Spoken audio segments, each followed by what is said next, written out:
L'unité des fantômes du GUR est entrée en Crimée. 3 vedettes coulées et un avion détruit.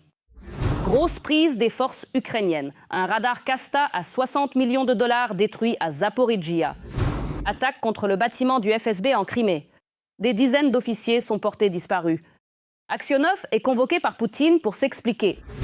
Choc. Dans les 5 prochains jours, la Russie prépare une frappe nucléaire sur l'Ukraine. Cible, la Rada, l'état-major et le bunker de Zelensky. Le défilé sera visé. Le Kremlin a rompu la trêve et frappé une crèche à Soumy avec des drones. Il y a des morts. Des cadets militaires sont envoyés protéger les raffineries russes contre les attaques de drones. Jour historique, l'Iran et les États-Unis ont conclu un accord. C'est la fin de la guerre. Zelensky a rallié les alliés de Poutine. Le Caucase se passe de la Russie. Pachinian et Aliyev se détournent de la Russie et regardent vers l'Europe.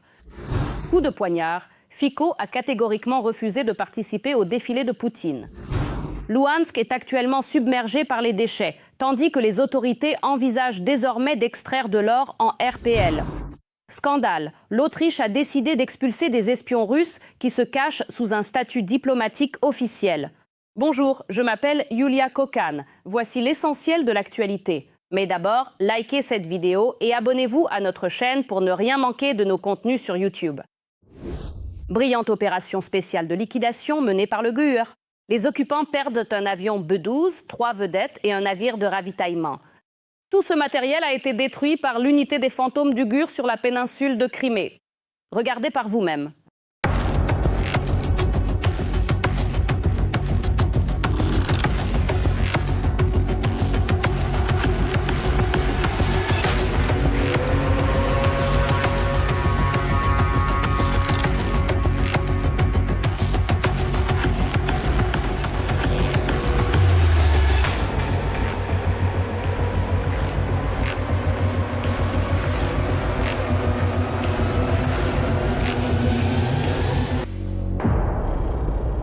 Le FSB est en feu.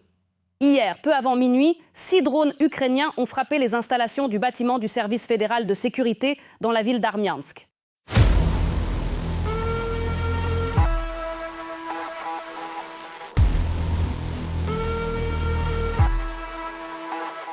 D'après plusieurs sources de renseignements en ligne, les bâtiments voisins abritent de nombreux militaires étroitement liés au service secret russe. Le bilan humain provisoire après la frappe est de 5 morts et une dizaine de blessés. En plus de la frappe sur Armiansk, que l'occupant tente de cacher, une autre a visé Jankoï. Un représentant des autorités d'occupation confirme sur ses réseaux sociaux le succès de l'attaque. C'est vrai, mais sans aucun détail.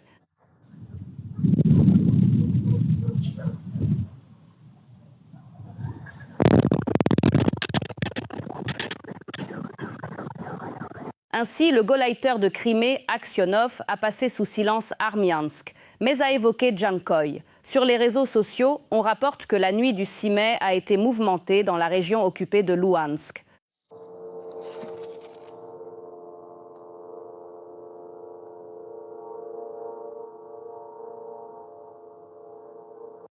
La trêve, putain, de Zelensky. Voilà quoi. Et d'autres bonnes nouvelles. Les occupants ont perdu un autre hélicoptère militaire Mi-8 avec son équipage. Sur les réseaux, on dit qu'a priori, c'est arrivé en tentant de repousser un raid de drones en Crimée. Les correspondants de guerre pro-Z sont en deuil et écrivent le traditionnel « Que la terre vous soit légère, guerriers ». Et nous alors? Nous, bien sûr, on se réjouit et on remercie nos forces de défense pour leur excellent travail. En liant les commentaires des épisodes précédents, je vois que beaucoup nous regardent d'Europe, du Kazakhstan, de Moldavie et même des États-Unis. Nous, Ukrainiens, vous remercions de votre soutien et sommes fiers d'avoir des spectateurs sensés. Dites-nous aussi sous cet épisode de quel pays vous nous regardez et si on y soutient notre lutte contre l'empire du mal. C'est toujours un plaisir de lire vos commentaires, mais en attendant, on continue avec le plus intéressant. Quelle nouvelle! Écoutez bien, le dictateur russe Poutine mène des essais nucléaires juste avant le défilé à Moscou. C'est ce que rapporte Militarny. Des essais de lancement de missiles capables de porter une charge nucléaire se déroulent actuellement au polygone de Koura, dans le district d'Oust-Kamtchatsk. Il a été officiellement rapporté que l'accès y est limité pour les personnes et que la présence ou le mouvement de tout véhicule est strictement prohibé du 6 au 10 mai inclus. Le polygone de Koura au Kamtchatka est un site d'essai des troupes spatiales des forces aérospatiales russes, situé dans une zone marécageuse sur la rivière Ozernaïa, à 500 km au nord de Petropavlovsk-Kamtchatski. Il sert aux essais notamment pour s'entraîner à frapper des cibles avec des missiles capables de transporter une charge nucléaire. Ces dernières années, la Russie utilise le polygone pour tester des missiles intercontinentaux capables de porter une charge nucléaire. Et pour poursuivre sur le thème des exercices nucléaires, les Russes envisagent une frappe nucléaire sur l'Ukraine avec un grand nombre de victimes. Une frappe est aussi possible ces jours-ci sur la Rada suprême, le bunker du président et le bâtiment de l'état-major. C'est ce dont discutent activement les correspondants de guerre russes en ce moment. Les médias rapportent que la Russie possède le plus grand stock d'armes nucléaires tactiques au monde, soit environ 1500 à 2000 unités. Une charge nucléaire peut être portée même par les missiles ordinaires Iskander, Calibre et Kinjal que la Russie utilise constamment contre l'Ukraine. La célèbre chaîne Telegram d'analyse militaire ukrainienne Euradar, qui surveille la situation aérienne en temps réel, met en garde contre des menaces de frappe de missiles et d'attaques de drones, rapportant que la Russie prévoit de lancer une frappe de missiles massive juste après le 9 mai. Selon les informations reçues, l'ennemi prévoit de lancer une frappe de missiles massive sur le territoire ukrainien entre le 10 et le 12 mai.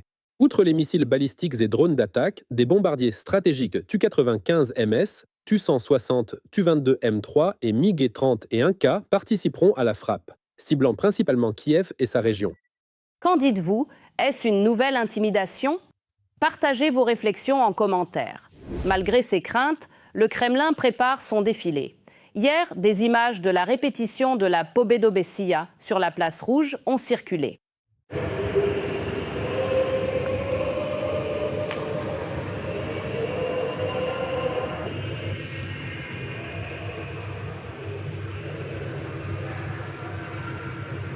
Mais parallèlement à cela, des groupes mobiles de tir sont déjà déployés dans tout Moscou. Ajoutez à cela des sbires armés sur les tours du Kremlin et une multitude de systèmes de défense aérienne acheminés à Moscou depuis toute la Russie. Et ce, alors que depuis 2025, le Kremlin a déjà installé plus de 40 tours de défense aérienne supplémentaires à Moscou et ailleurs. Selon les images satellites, en 2025, 43 tours équipées de systèmes de missiles et de canons anti-aériens Pantsir S ont été installés à proximité de la ville. C'est la poursuite de la reconstitution de la petite ceinture de défense soviétique d'un rayon de 50 km qui n'avait pas été utilisée depuis la guerre froide. Les positions sont situées le long de l'autoroute périphérique centrale, le CKAD, et de la petite route bétonnée qui la double. Les systèmes Pantsir sont également transférés d'autres régions, ce qui témoigne de la concentration des autorités sur la seule protection de Moscou. En parallèle, le Kremlin espère une trêve pour les 8 et 9 mai. Récemment, l'entourage de Poutine en parle aux États-Unis. Pourtant, la Russie n'a jamais officiellement adressé de proposition à l'Ukraine. Mais il s'avère que d'autres ont plaidé la cause de la Russie. La chaîne Telegram Ukraine Contexte rapporte que certaines ambassades ont envoyé des demandes informelles au bureau du président afin qu'il puisse accepter la trêve de Poutine. La partie russe, de son côté, a également proposé par des canaux non officiels de procéder à un échange de prisonniers à la veille du 9 mai, en échange de l'accord de l'Ukraine de ne pas frapper leur défilé. Eh bien, un échange est certainement une bonne chose. Le problème, c'est qu'on ne peut pas faire confiance à la Russie. On peut se demander ce qu'espèrent les ambassades qui ont contacté le bureau du président. Et selon vous, de quelles ambassades s'agissait-il? Quoi qu'il en soit, il n'y aura certainement pas de trêve. Car la veille, Zelensky a proposé une alternative et a annoncé un cessez-le-feu à partir du 6 mai. Pourtant, le Kremlin n'a pas accepté la proposition, bombardant les villes ukrainiennes toute la nuit. La Russie a aussi frappé un jardin d'enfants à Soumy.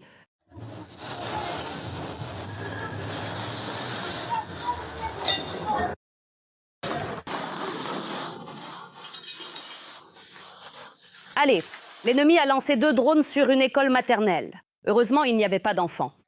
Cependant, une gardienne de l'établissement est décédée. On dénombre au moins 2 blessés. Mais ce n'est pas tout le cynisme des occupants. Pendant le déblayage après l'attaque de Soumy, les Russes ont frappé à nouveau. Les sauveteurs et tous les services concernés ont dû interrompre leur travail. La Russie est un État terroriste, un pays infâme. Aimez si vous êtes d'accord. Et passons aux nouvelles du front. L'ennemi a progressé près de Piszczan et à Rodinske. C'est ce que rapportent les analystes de Deep State. Et un peu d'humour, comme on dit, faire des milliers de bornes pour Poutine et finir liquidé dans les chiottes. Quelle mort stupide! On ne peut pas comprendre l'âme russe avec la raison. Eh bien, voici maintenant pour vous des images réelles des opérateurs de drones du 1er régiment d'assaut séparé. Le secteur de Zaporijjia sur le front. Appréciez.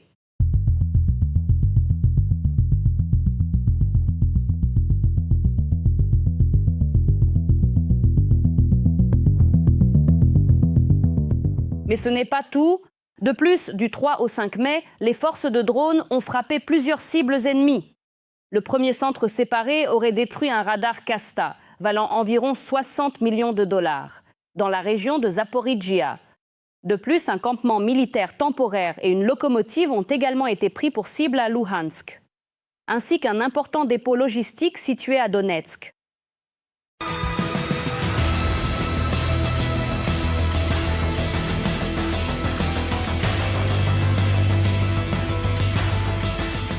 Par ailleurs, la 414e brigade des Oiseaux de Magyar a réussi à frapper avec précision un dépôt d'artillerie, divers stocks logistiques ainsi qu'un campement de troupes situé à Luhansk. Un dépôt de munitions a également été touché dans la région de Donetsk. Je ne cesse d'admirer le courage et l'héroïsme des soldats ukrainiens. Ils tiennent le front et résistent à une immense horde qui les surpasse largement en nombre. C'est pourquoi je vous appelle à soutenir les forces armées ukrainiennes. Et si vous ne pouvez pas le faire financièrement, écrivez-leur des mots de soutien en commentaire. Je sais qu'ils nous regardent. Les cadets des écoles militaires russes sont formés à la défense des dépôts pétroliers contre les drones. C'est ce que rapportent les agents du mouvement Atesh parmi les cadets de l'Institut d'artillerie de Penza.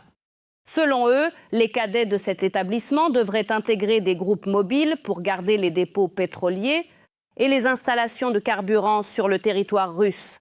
Il est évident que la défense aérienne russe ne parvient pas à contrer les frappes croissantes. Le commandement doit donc boucher les trous avec ceux qui ne sont pas encore au front. Nouvelle déclaration fracassante de Donald Trump. Cette fois, il a évoqué des accords avec l'Iran et a menacé de nouvelles frappes massives en cas de non-respect. Mais reprenons tout dans l'ordre. Le président américain affirme que le détroit d'Ormuz pourrait être rouvert à tous les pays, y compris l'Iran, si Téhéran accepte de respecter les accords conclus. Trump a toutefois prévenu qu'en cas de refus, les États-Unis reprendraient les frappes contre l'Iran. D'après ses déclarations, les nouveaux bombardements seraient considérablement plus massifs et plus intenses qu'auparavant. Si l'on part du principe que l'Iran accepte d'appliquer les accords conclus, ce qui est peut-être une très grande supposition, alors la légendaire colère épique pourrait enfin toucher à sa fin. Eh bien, on dirait qu'il va falloir à nouveau faire le plein de pop-corn. La série continue. Zelensky et l'Ukraine bouleversent le Caucase. La rencontre avec Pachinian est celle récente avec Aliyev en disons long. Le Caucase se détourne de la Russie et regarde vers l'Europe. Voici les détails. Virage géopolitique pour l'Arménie qui, après avoir dépendu du Kremlin pour sa sécurité pendant des décennies, accueille aujourd'hui les dirigeants de toute l'Europe.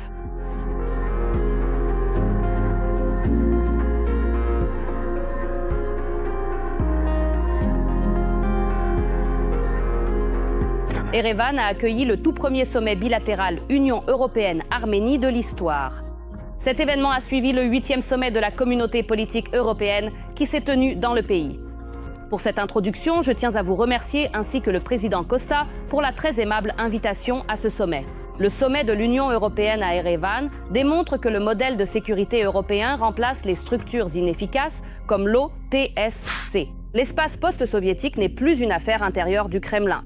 Clairement, après la dernière guerre arméno-azerbaïdjanaise, il est désormais devenu tout à fait évident pour tout le monde en Arménie que la Russie est prête à abandonner l'Arménie sans la moindre hésitation ni difficulté, et qu'elle ne lèvera absolument pas le petit doigt pour elle. Cela a représenté un tournant décisif pour l'Arménie vers l'Occident et vers l'Europe.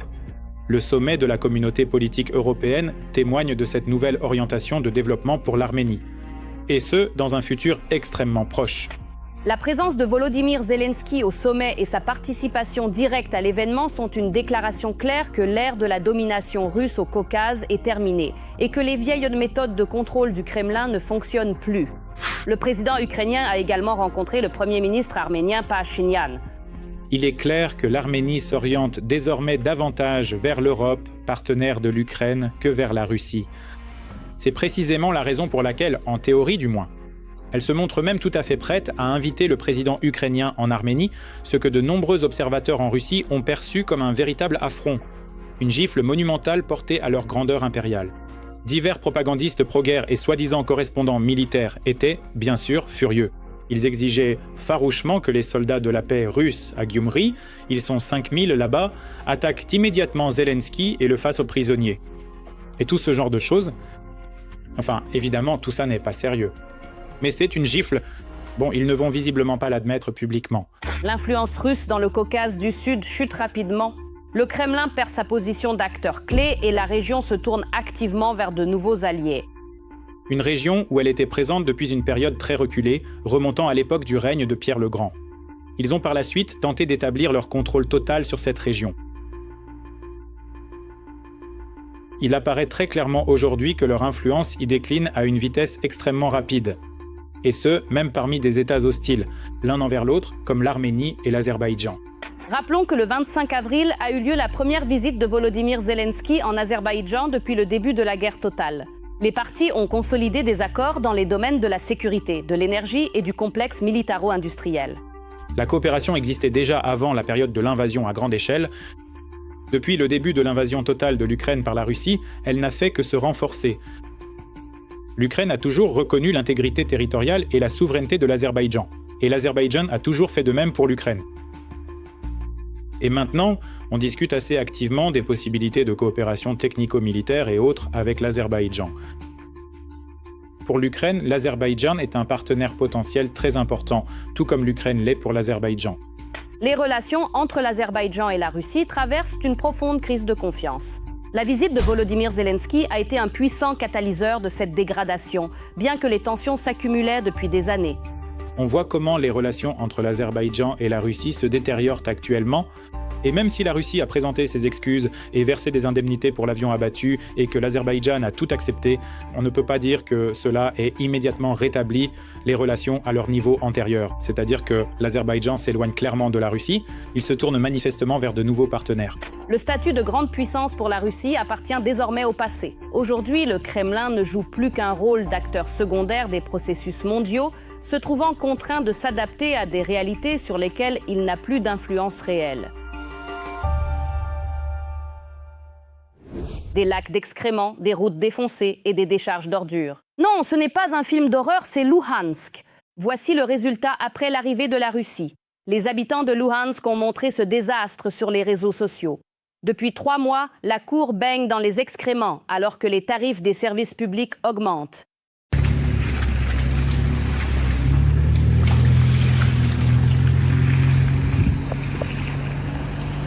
Eh bien, que dire ?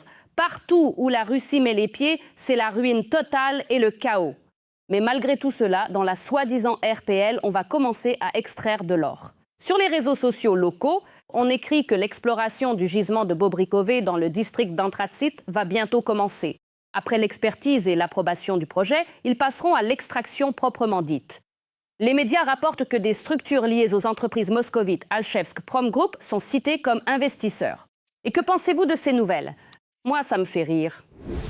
L'Autriche expulse du pays des espions russes se cachant derrière un statut diplomatique. L'ambassade de Russie à Vienne a installé sur son toit des équipements permettant au Kremlin d'intercepter des données secrètes d'organisations internationales. Les détails du scandale à suivre.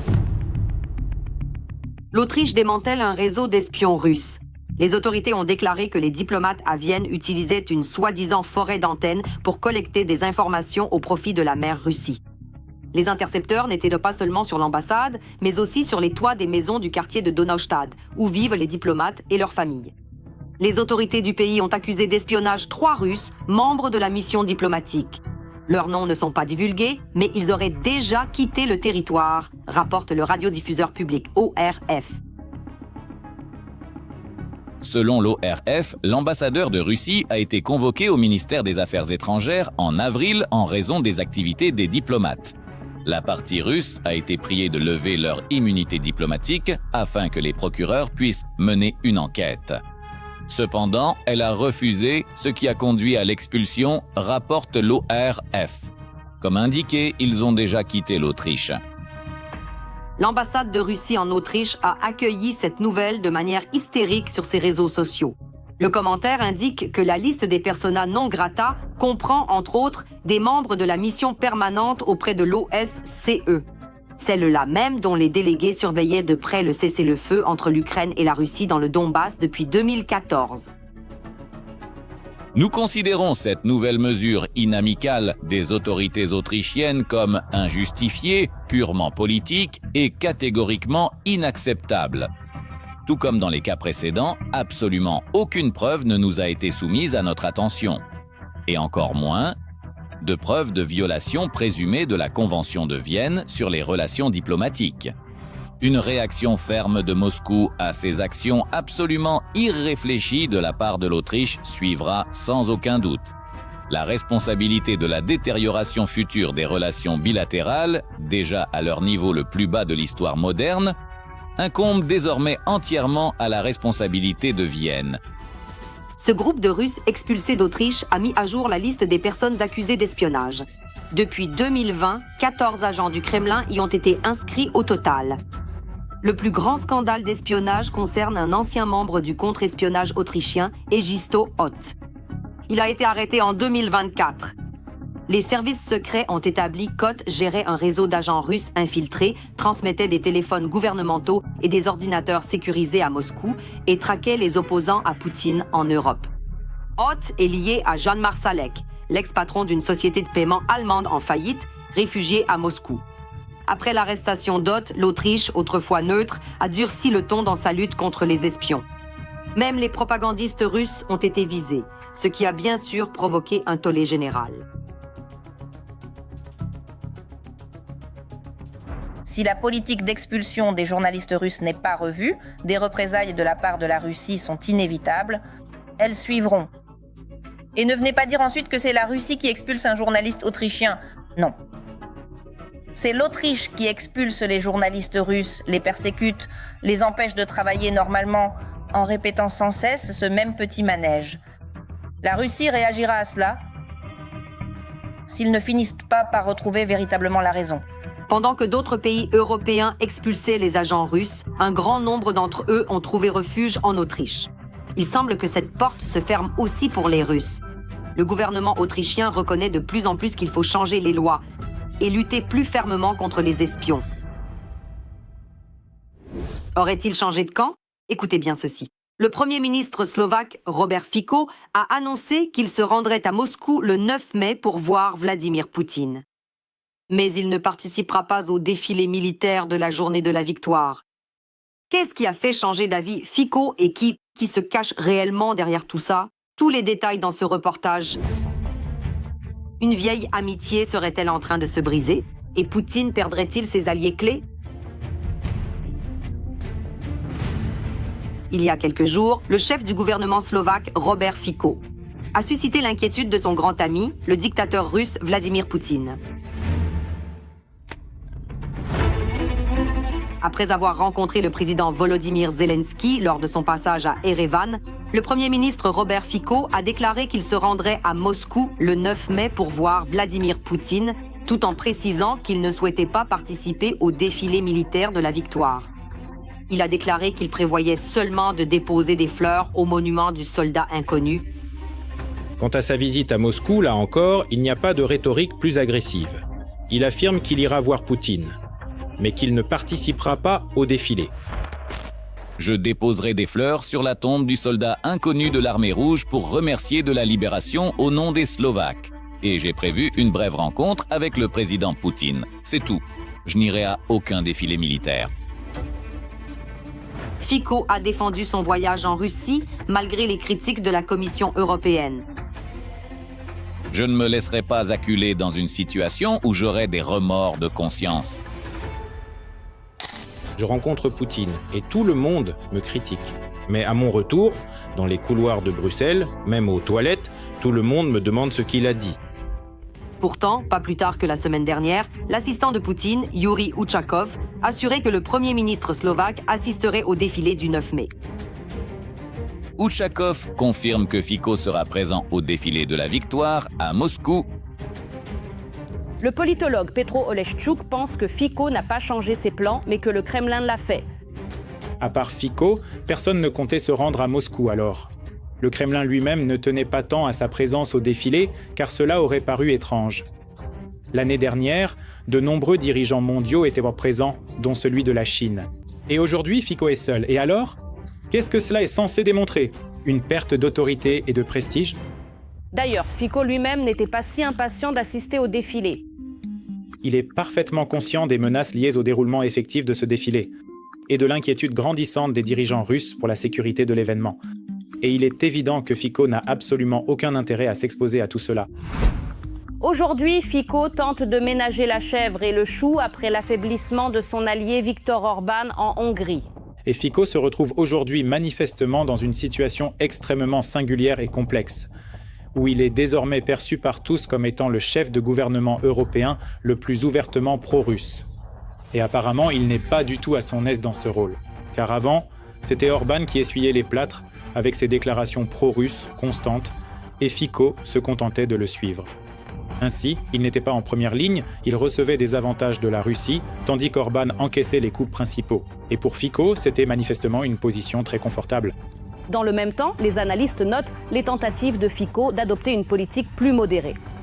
Parce qu'il veut simplement mener des activités commerciales avec les Russes, chercher à obtenir des avantages et des préférences, mais il ne veut en aucune manière attirer l'attention sur lui, toute l'attention de ses détracteurs et de ceux qui n'aiment ni Poutine ni la Russie. C'est pourquoi il essaie de manœuvrer, du moins pour un certain temps. Sa rhétorique politique habituelle deviendra nettement moins radicale et il fera désormais bien moins de déclarations ouvertement pro-russes, en attendant patiemment de voir comment la situation globale évoluera dans le futur. Il est intéressant de noter qu'en plus de cela, Fico a changé de position et de discours, non seulement sur le défilé, mais aussi envers l'Ukraine. Récemment, il a fait plusieurs déclarations qui, ne sont pas anti-ukrainiennes, mais au contraire plutôt bienveillantes envers l'Ukraine. Notamment, il ne s'oppose plus à l'adhésion de l'Ukraine à l'Union européenne. Pourtant, Fico ne change pas fondamentalement. Il reste le politicien pro-russe sans principe qu'il a toujours été, mais il a toujours été plus prudent. D'autant plus qu'il voit très bien ce qui arrive à Orban. Il comprend que son propre avenir politique pourrait également être menacé. De nombreux observateurs affirment aujourd'hui que Fico envisage sérieusement de convoquer des élections législatives anticipées. Peut-être qu'encore une fois, il cherche tout simplement à éviter de provoquer trop de scandales sur toutes ces problématiques complexes pour le moment. Et il veut juste se préparer sereinement aux élections anticipées et garder le pouvoir. Vouloir le beurre et l'argent du beurre, voici une histoire de ruse. Une ruse qui dépasse les frontières du pays. Et non, cette histoire n'est pas celle d'un fonctionnaire ukrainien, mais des Polonais. La Pologne veut construire une route jusqu'à Lviv. Il s'agit d'une route à péage de 80 km de Lviv à la frontière polonaise. L'idée est bonne, cela améliorera grandement les liaisons entre les pays. Cet investissement sera réalisé dans le cadre de la reconstruction d'après-guerre de l'Ukraine. Mais Varsovie ne voit pas ce projet d'infrastructure comme une simple aide. Le média polonais Forsal écrit que la Pologne versera les péages routiers à son propre budget. La construction de l'autoroute de la frontière à Lviv ne sera pas un simple cadeau. La partie polonaise percevra des péages pendant de nombreuses années. Le journal rappelle que la Pologne a insisté sur l'autoroute pour l'Euro 2012. À ce moment-là, l'Ukraine n'avait pas les fonds nécessaires pour cela.